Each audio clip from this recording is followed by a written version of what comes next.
أهلا بيكم مع أخبار النادي الأهلي اليوم. خبرنا الأول: تعرف على تشكيل الأهلي المتوقع لمباراة اليوم ضد فريق أسوان. تشكيل الأهلي المتوقع: الشناوي، خالد عبد الفتاح، محمد أشرف، عبد المنعم وياسر إبراهيم أو محمود متولي، أليو ديانج، حمدي فتحي أو مروان عطية، أحمد قندوسي، عبد القادر، حسين الشحات أو طاهر محمد طاهر، محمد شريف أو كهربا.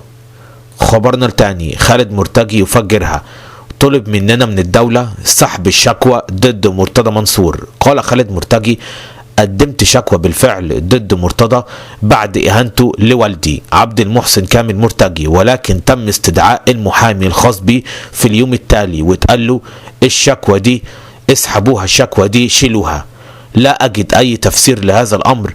لما يبقى في راجل عليه حكم قضائي ولم يتم تنفيذه يبقى له تفسير؟ في أمور كتيرة غريبة بتحصل في البلد دي وليس لها أي تفسير. كل اللي أقوله حسبي الله ونعم الوكيل.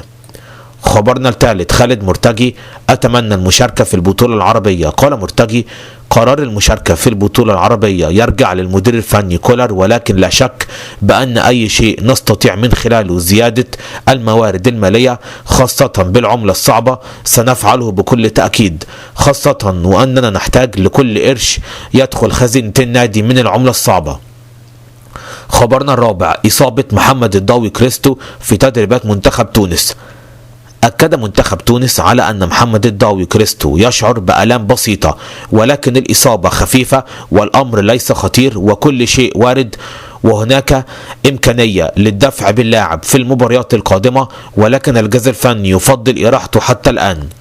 خبرنا الخامس: شوبير: محمد الشناوي غاضب من انتقادات الجمهور. أكد شوبير على أن الشناوي غاضب من هجوم جماهير الأهلي عليه، وذلك بعد مباراة الهلال السوداني، مؤكدا على أن محمد الشناوي كان يريد أن يلقى الدعم من الجماهير بدلا من الهجوم.